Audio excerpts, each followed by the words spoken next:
Hello साथियों, welcome to selection वाला। आज की क्लास बिल्कुल जबरदस्त होने वाली है, जिसमें आज हम लोग उन क्वेश्चंस को देखेंगे जो जनरली बच्चे पेपर में छोड़ देते हैं। यानी वैसे क्वेश्चंस जिसे बच्चे नहीं कर पाते हैं, वैसे ही क्वेश्चंस 10 मैं आपके लिए लेकर के आया हूं।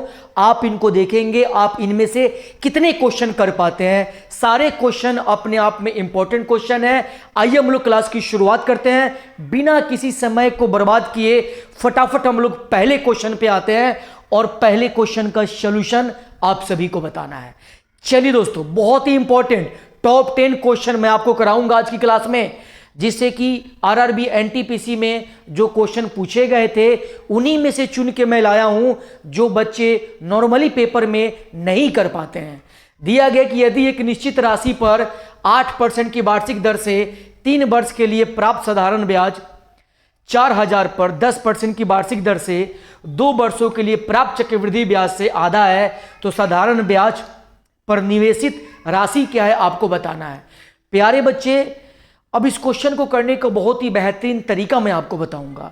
एक तो आप बेसिक तरीका से करेंगे, समय ज्यादा लगेगा, बट जो मैं स्मार्ट अप्रोच बताऊंगा, हर सवाल में मैं आपको स्मार्ट अप्रोच बताऊंगा। उस अप्रोच से करेंगे, सवाल 20 सेकेंड 30 सेकेंड 15 सेकेंड में आराम से बन जाएगा। आइए देखते हैं इस क्वेश्चन को। जैसे आप इस क्वेश्चन को पढ़ रहे हैं तो आपको एक बात यहां पे पता चल रही है कि क्वेश्चन में दिया गया है कि हमारा जो साधारण ब्याज है वह ब्याज किसके बराबर है। तो ये जो मूलधन है, इस मूलधन पे 2 वर्ष में जो चक्रवृद्धि ब्याज मिलेगा और उसका आधा कर देंगे तो उसके बराबर हमारा 3 साल का साधारण ब्याज है। तो सबसे पहले क्या करेंगे, इस पे निकालेंगे हम 2 साल का चक्रवृद्धि ब्याज। आपको पता है कि 10% रेट है, x + y xy/100 formula use कीजिएगा तो आपको मिल जाएगा 21%। 2 साल में चक्रवृद्धि ब्याज कितना मिलेगा, 21%। इसका निकालेंगे हम 21%। इसका कितना निकालेंगे बच्चे, 21%। तो जैसे आप इसका 21% निकालिएगा तो 21 चौका 84 होता है, यानी 840 आएगा। इसका 21% निकालिएगा तो क्या आएगा, 840 आएगा। और 840 हमें क्या मिल गया बच्चे, चक्रवृद्धि ब्याज। 840 हमें क्या मिल गया, चक्रवृद्धि ब्याज। अब इसी चक्रवृद्धि ब्याज का हम आधा कर दें तो ये आधा क्या हो जाएगा बच्चे, आप बोलेंगे सर 420। ये हमें क्या हो गया, चक्रवृद्धि ब्याज का आधा कर दिया, ये साधारण ब्याज हो गया। कितने साल का, तो 8% ब्याज के दर पे 3 साल का साधारण ब्याज हो गया।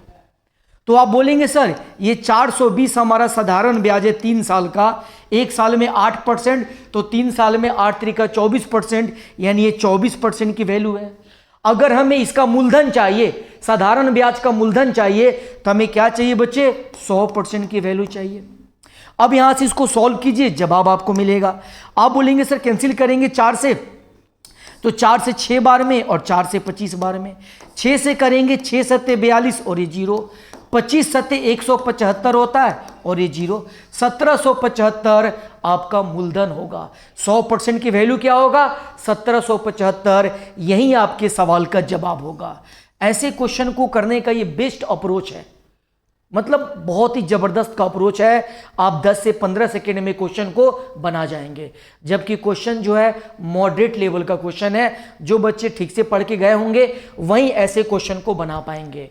और भी जबरदस्त क्वेश्चन आपको मिलने वाले हैं। हर एक क्वेश्चन मैंने बहुत ही बेहतरीन रखा हुआ है। ये हमने कैसे निकाला बच्चे, चक्रवृद्धि ब्याज, तो पहले हमने इसका निकाल दिया 10% 2 साल के लिए, मतलब 21%।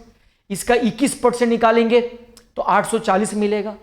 अब इस चक्रवृद्धि ब्याज का आधा कर दिया हमने तो हमें साधारण ब्याज मिल गया। अब इसी साधारण ब्याज से हमने क्या किया, मूलधन निकाल दिया। अगले क्वेश्चन पे आते हैं।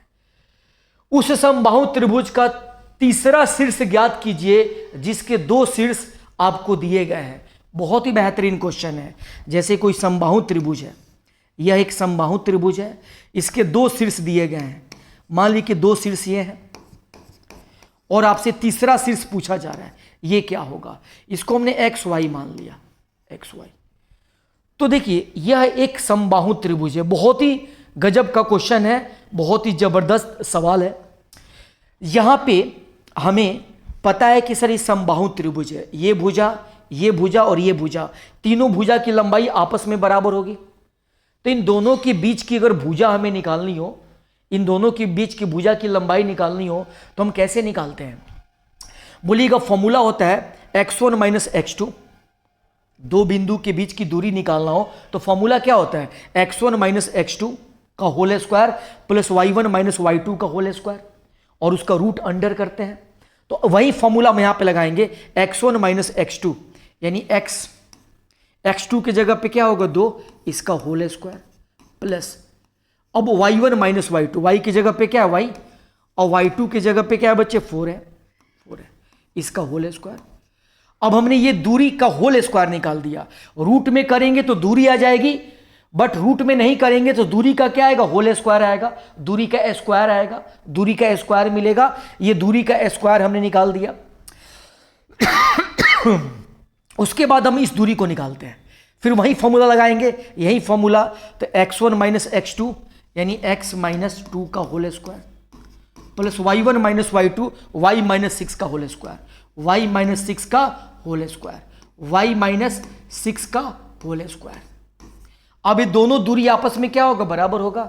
इसके दूरी का स्क्वायर और इसके दूरी का स्क्वायर आपस में बराबर। अब इसे जैसे सॉल्व कीजिएगा तो आपको पता है कि सर ये कट जाएगा, ये कटता हुआ दिखाई दे रहा है, सेम टर्म है।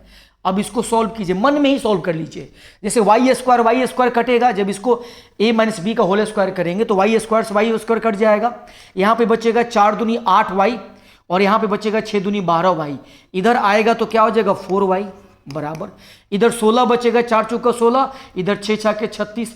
अब यहाँ पे आप बोलिएगा सर ये उधर जाएगा, क्या होगा बच्चे?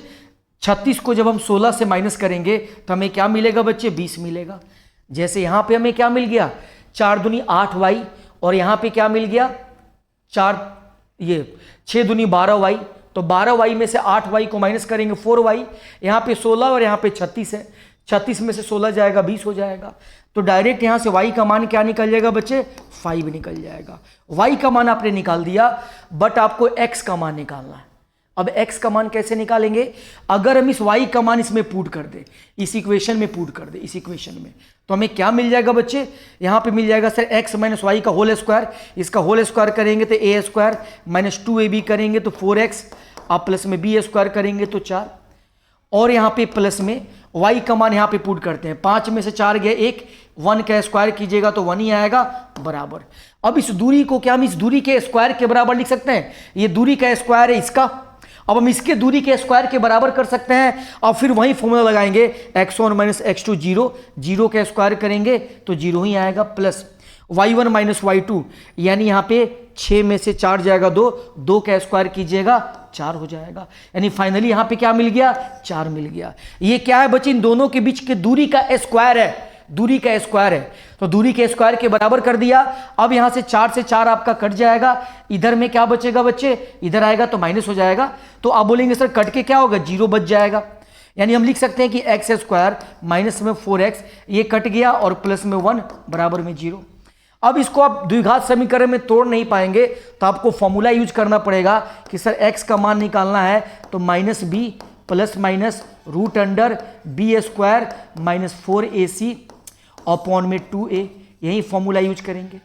अगर ये फॉर्मूला याद है तो लिखने की जरूरत नहीं, डायरेक्ट आप यूज कर सकते हैं। मैंने एक बार फॉर्मूला लिख दिया कि आपको समझने में दिक्कत नहीं होगी। a का मान क्या होगा? एक्स स्क्वायर का जो प्रोडक्ट होगा 1, b का मान क्या होगा? x का जो प्रोडक्ट होगा -4, और c का मान क्या होगा? ये कांस्टेंट वैल्यू 1।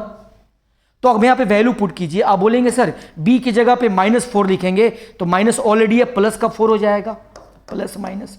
अब root under B square minus 4ac निकाल देंगे। बी स्क्वायर करेंगे तो -4 का स्क्वायर 16, अब 4ac कीजिएगा, a भी 1 और c भी 1, 4 हो जाएगा।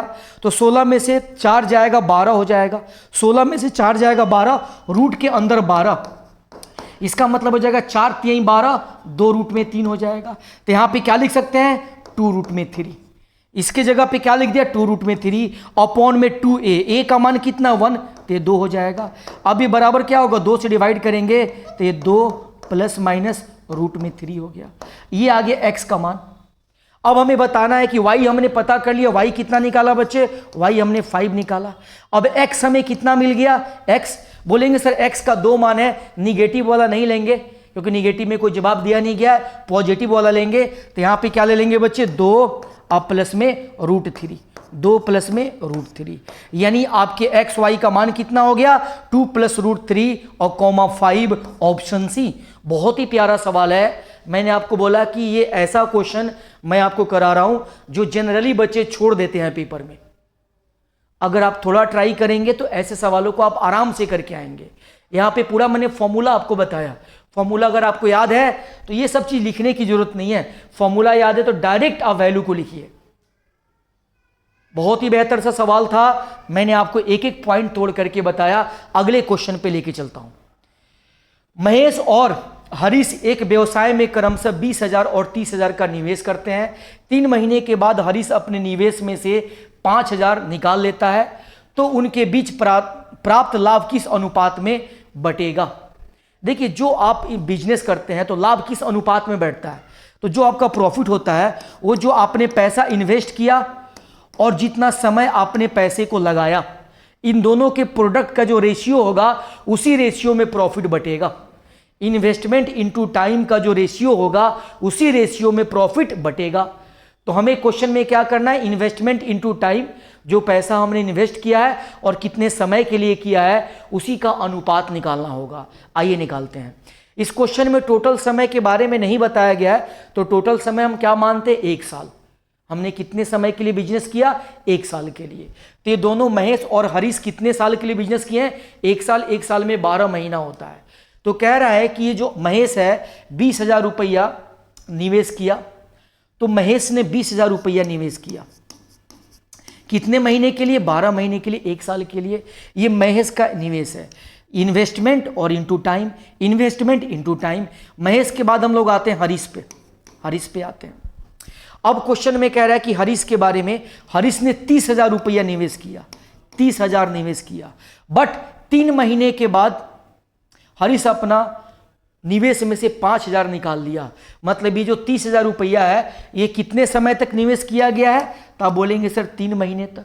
अब 3 महीने के बाद अभी 30,000 में से कितना पैसा बचा, 5,000 निकल गया, 25,000 बचा। अब ये 25,000 पैसा वो कितने देर के लिए निवेश करेगा, कितने समय के लिए, तो 3 महीना निकल चुका है। 1 साल मतलब 12 महीने में से 3 महीना निकल गया, यानी 9 महीने के लिए बाकी का पैसा उसने निवेश किया। तो ये क्या हो गया बच्चे, हरीश का हो गया इन्वेस्टमेंट और इनटू टाइम, और ये हो गया किसका, महेश का इन्वेस्टमेंट इनटू टाइम। इसी का अनुपात निकाल देंगे, हमें जवाब मिल जाएगा। यही क्या होगा बच्चे, इसी अनुपात में प्रॉफिट बटेगा। आइए अब इसे कैलकुलेशन कैसे करेंगे वो इंपॉर्टेंट है। आप देख रहे हैं कि 3 जीरो यहां पे है, 3 जीरो यहां पे है, 3 जीरो यहां पे है। 5 से भी कटेगा 4 बार में, 5 से 6 बार में और 5 से 5 बार में। ये 3 से कटेगा 4 बार में, 3 से 3 कट जाएगा, 3 से कटेगा 3 बार में। ये 5 3 15, अब 15 और 6 21 हो गया, 21। यहां पे 4 चौका 16, यानी जो पैसा बटेगा महेश और हरीश में 16:21 में बटेगा। 16:21 यानी ऑप्शन ए आपका जवाब होगा। हर एक सवाल अपने आप में इंपॉर्टेंट है। अगले क्वेश्चन पे आते हैं। अगला सवाल सभी दोस्तों के लिए इस क्वेश्चन को बनाएंगे। क्वेश्चन को पढ़िए और इसका जवाब दीजिए। एक विक्रेता ने 200 क्विंटल गेहूं 1200 रुपया प्रति क्विंटल की दर से खरीदा, यानी 1 क्विंटल का दाम क्या है, 1200 रुपया है। और ऐसा ऐसा कितना क्विंटल खरीदा, तो आप बोलेंगे सर 200 क्विंटल खरीदा। उसने 10,000 रुपया उसके परिवहन और भंडारण पे खर्च किया, यानी रख रखाव में 10,000 रुपया खर्च हुआ। इन सभी गेहूं के रख रखाव में 10,000 रुपया खर्च हुआ और वो 13 रुपया प्रति किलो की दर से गेहूं बेचता है। तो बताना है कि विक्रेता का लाभ प्रतिशत क्या होगा। देखिए, एक बात यहां पे दिया गया है कि गेहूं को जो बेच रहा है विक्रय मूल्य वो 13 रुपया प्रति किलो है। 1 किलो का दाम क्या है, 13 रुपया। अगर 1 किलो का क्रय मूल्य पता चल जाए तो हम प्रॉफिट परसेंट निकाल सकते हैं। अब हमारा टारगेट क्या है कि 1 किलो का क्रय मूल्य निकालें। अब बच्चे मुझे बताइए, ये क्रय मूल्य कितने किलो का है, 1 क्विंटल का। 1 क्विंटल का मतलब 100 किलो का। 1 क्विंटल प्रति क्विंटल मतलब 1 क्विंटल में 100 किलो, यानी ये 100 किलो गेहूं का क्या है बच्चे, क्रय मूल्य है। यानी 1 क्विंटल गेहूं का क्रय मूल्य है, 1 क्विंटल। अब एक बात मुझे बताइए बच्चे, जो रख रखाव में 10,000 रुपया आपका खर्च हो रहा है, ये कितना गेहूं के रख रखाव में, तो आप बोलेंगे सर ये टोटल गेहूं के रख रखाव में 200 क्विंटल, जो हमने टोटल गेहूं खरीदा है उसके रख रखाव में हमें कितना खर्च हो रहा है? 10,000 रुपया। तो मैं बोलूं कि 1 क्विंटल गेहूं में कितना खर्च हो रहा है? 1 क्विंटल गेहूं के रख रखाव में कितना खर्च हो रहा है? तो बोलेंगे सर 200 से डिवाइड कर देंगे।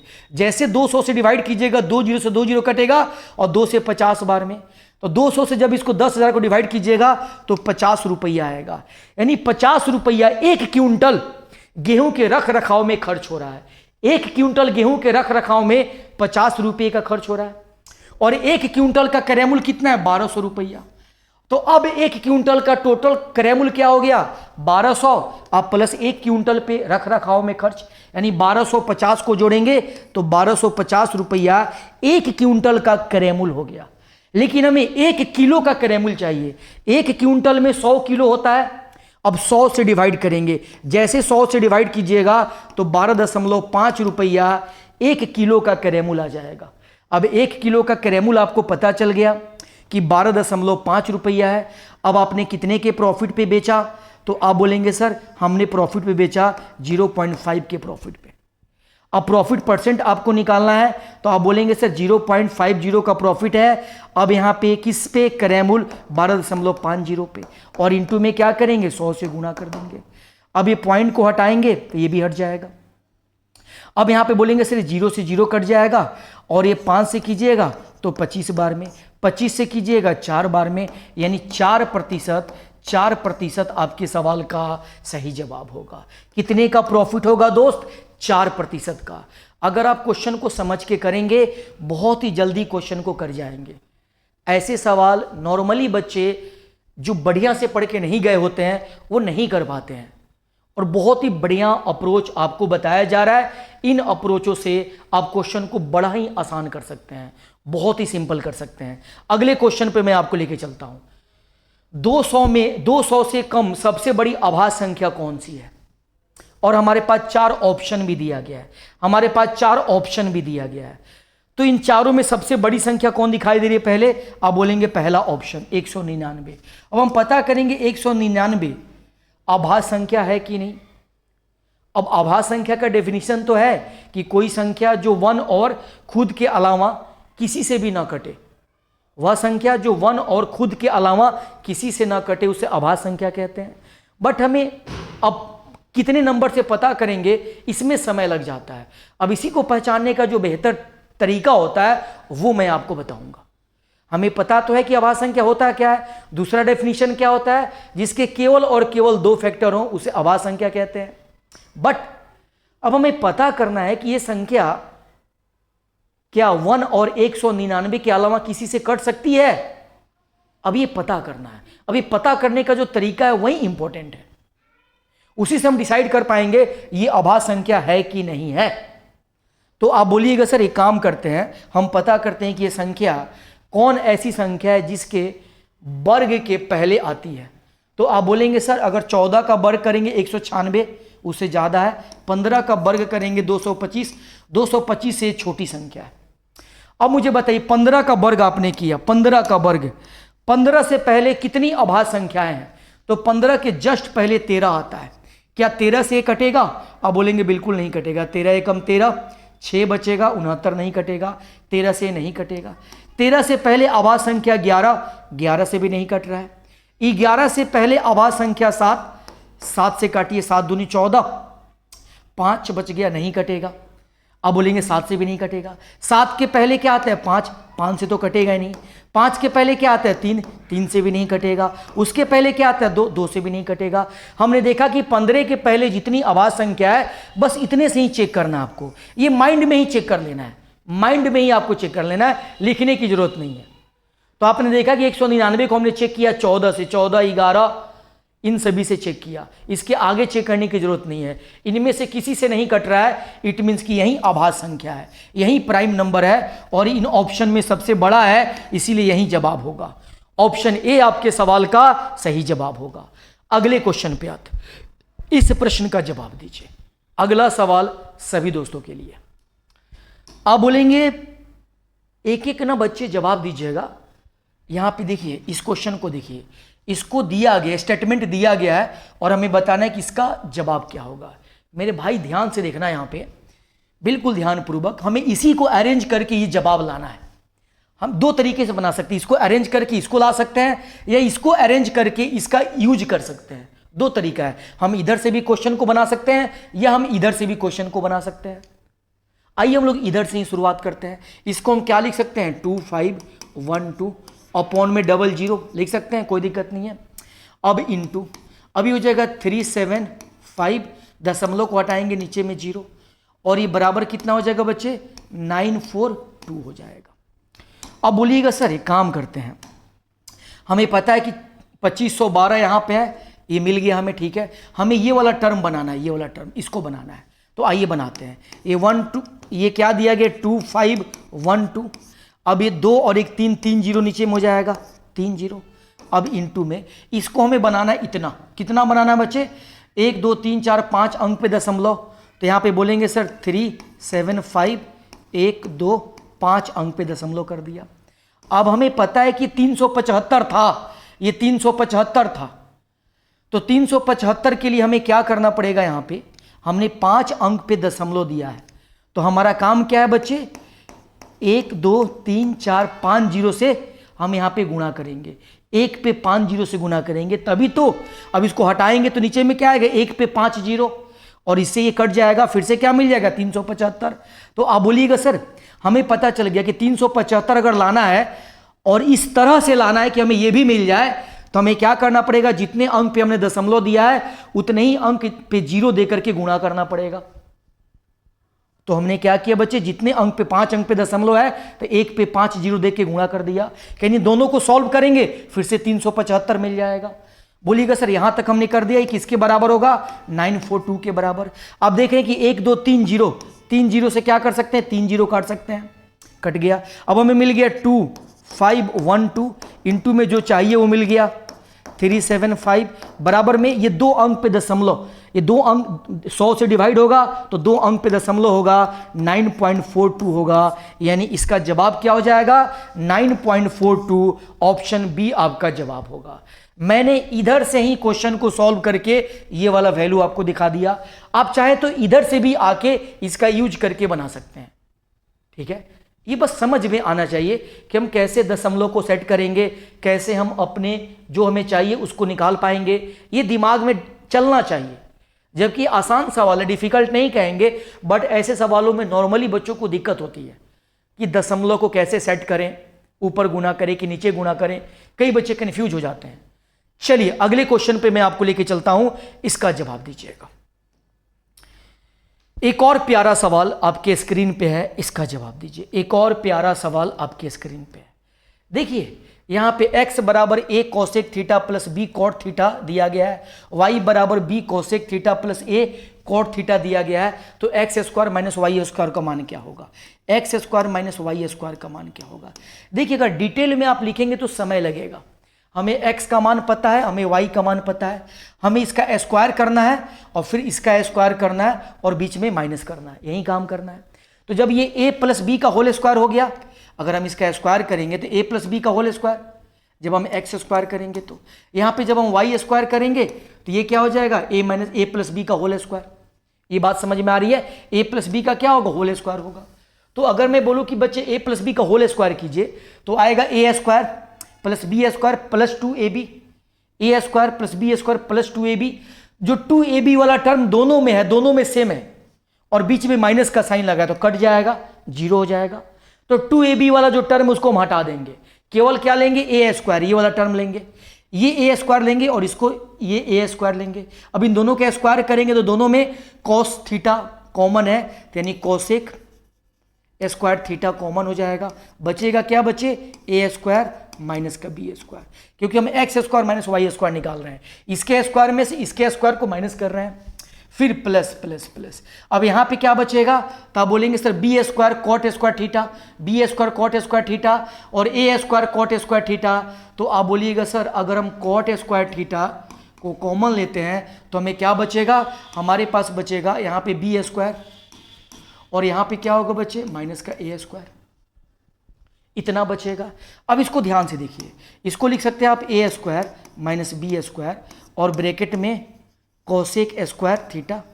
अब यहाँ पे इसको ए स्क्वायर माइनस बी स्क्वायर बनाना है, ये सेम टर्म बनाना है, ए स्क्वायर माइनस बी स्क्वायर है, इसको भी बनाना है, तो माइनस कॉमन लेंगे, माइनस कॉमन लेंगे तो ए स्क्वायर माइनस बी स्क्वायर हो जाएगा और कॉट स्क्वायर थीटा अपनी जगह पे रहेगा।